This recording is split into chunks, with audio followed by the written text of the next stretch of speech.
Good afternoon, darlings. I must say I have been receiving quite a large volume of fan letters, and amongst those I've had some culinary queries, and many of you are wishing for me to answer these. The first one that I thought I would answer is one written by a Mrs. Patel of Bingham. Dearest Emily, I have discovered a distressing family secret. My transatlantic cousin does not know how to make a proper cup of British tea. Please can you rectify this terrible lack of knowledge, lest this be discovered by other family members, at which point we would have no choice but to disown him. Well, Mrs. Patel, I am equally distressed and mortified to hear this, but don't you worry. At Emily's Kitchen, I'm going to make my best effort to teach your cousin how to make a correct cup of tea. So now for the second query of the day.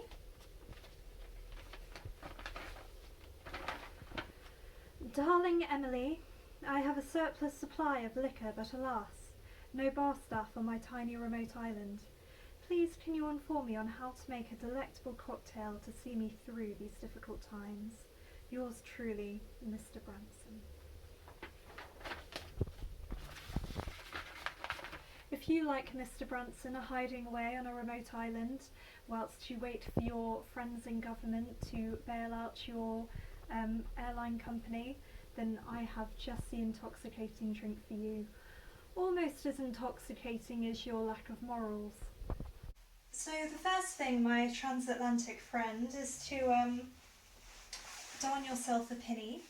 This will avoid any splashes or stains being acquired on your tea dress, which you don't want if you're going to sit in the polo with Prince William, or if, like me, you're going to sit on the sofa and watch the highlights of Made in Chelsea.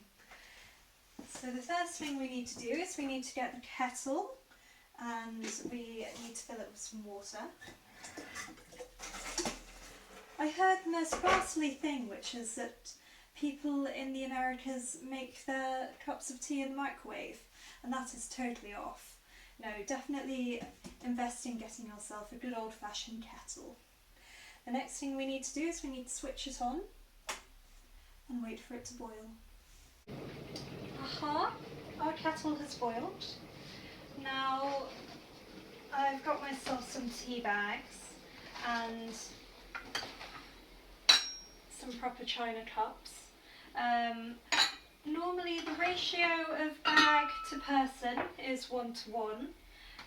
Sadly I don't have any company to keep today other than my cameraman, so I thought I would be charitable and let him enjoy a cup of tea. So 2 bags go in, and then in goes our water.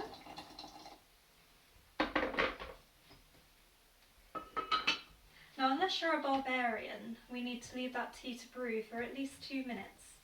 In the meantime, I'm going to get us some milk.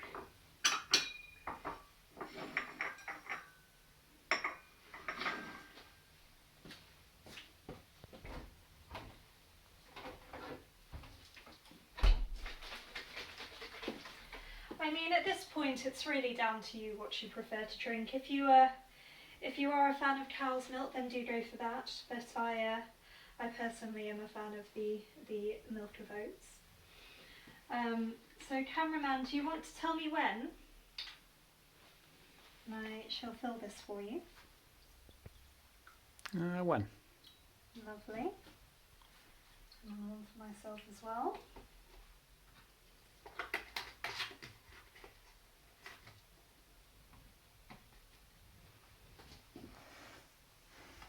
Now we're just going to pour in, and there we go. We need a truly bronze colour, the colour of a Saint-Tropez tan, nothing milder. And there we go, delicious cup of tea. So now I'm going to teach you a little bit about tea etiquette. So if you pick up with your right hand and then just gently hold on to the handle with your little pinky pointing out. And then I'm going to show you a few different facial responses to tea time conversation. So I've heard something truly despicable that someone's committed and I am intrigued. The shocked and aghast, I can't imagine that could ever happen. Or the jovial, oh what a delightful piece of conversation that was. That's probably shit. So I imagine Mr. Branson on his remote island probably has a deluxe cellar full of the most delectable spirits and wine. Sadly, I'm not quite as well off as Mr. Branson, so I'm going to retrieve my alcohol from my Arga.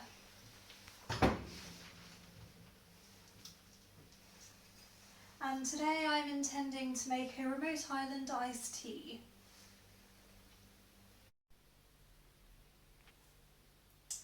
So similarly to a Long Island iced tea, a remote island iced tea is formulated from some shots of premium spirit, all washed down with a mixer to make it an acceptable cocktail and not just a student binge fest. So I'm going to get my lovely Jägermeister shot glass. And there's going to be a shot of coconut rum. After all, he is on a deserted island. A shock of Kraken, and I can imagine many people may feel that they wish there was a Kraken around when he's out on his fancy yacht.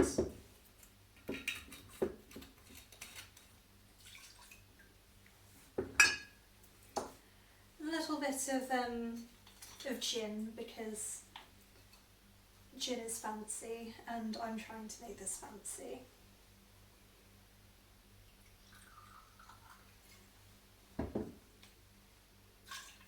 Delightful. And then to top it off, just a little smidge of vodka.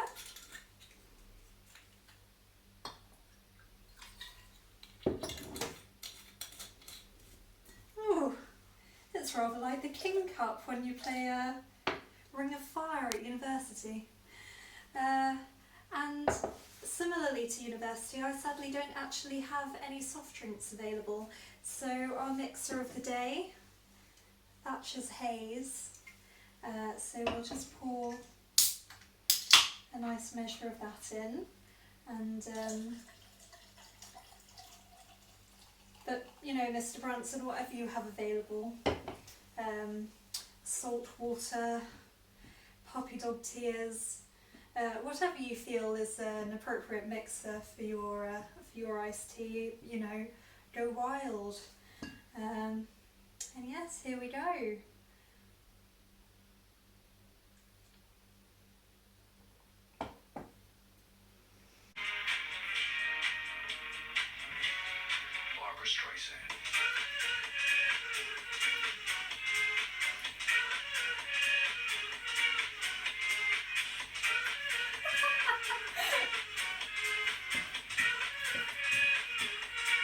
Barbara Streisand.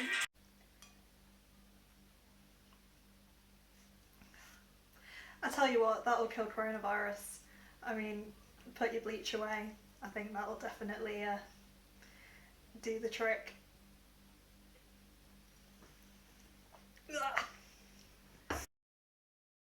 Ugh.